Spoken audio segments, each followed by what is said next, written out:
Hello বন্ধুরা, চলে আসলাম মাছ শিকার করতে গাইবান্ধা থেকে বাউনডাঙ্গা পুকুরে পাড়ে এসে আমরা সবাই মিলে একসাথে রুটি কিভাবে আসলে জামলা দিয়ে তারপর সুন্দর করে টোপ বানাবো।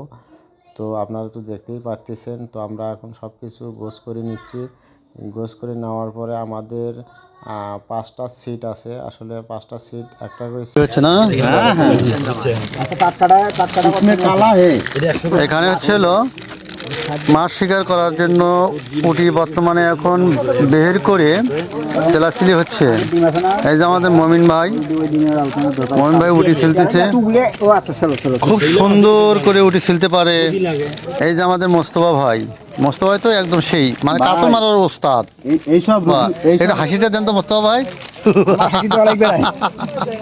হেভি একটা হাসি হয়েছে।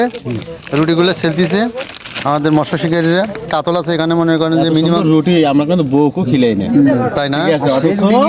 রুটি দিয়ে আমরা মাছ শিকার করতেছি। আচ্ছা, এই রুটিগুলো খাবে হলো কাতল, ব্রিকেট, সিলভার সব ধরনের মাছই খাবার খায়।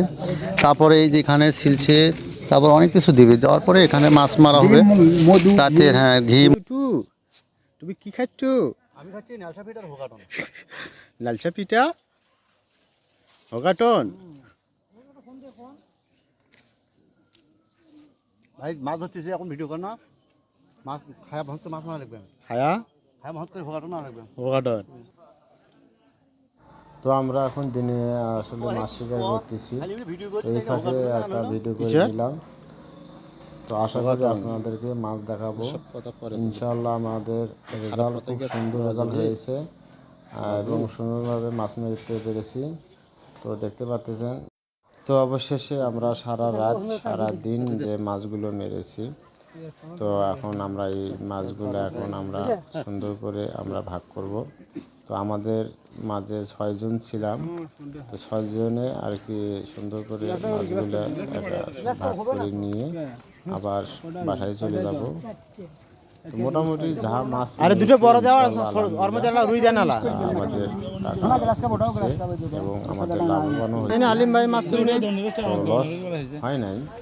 তবে অনেক ক্ষেত্রে অনেক পুকুরালা চিটারি করে। তো আশা করি এই পুকুরালা চিটারি করে নাই, তার কারণে আমরা একটু মাছ ভালোই মারছি। আসলে বড়শি মাছটা এমন একটা জিনিস, এটা একটা নেশা। যদি মাছ সুন্দরভাবে খায় তো বসলে আসলে আনন্দ লাগে। তো দেখতেই পারতেছেন আমরা সবাই মিলে একসাথে মাছগুলো সুন্দর করে ভাগ করে দিতেছি।